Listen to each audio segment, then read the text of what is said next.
Hi, this is Galaxy S24 Ultra and I'll show you how to switch off this device.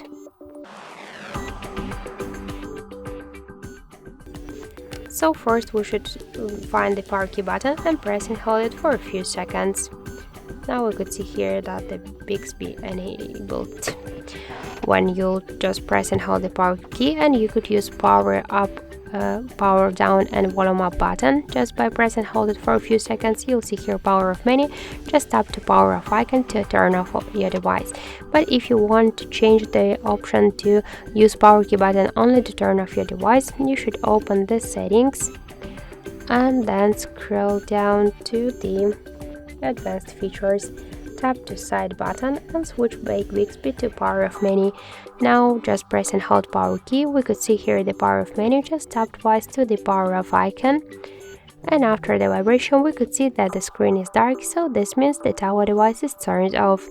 Thank you for watching, and if you like this video, leave thumbs up and subscribe.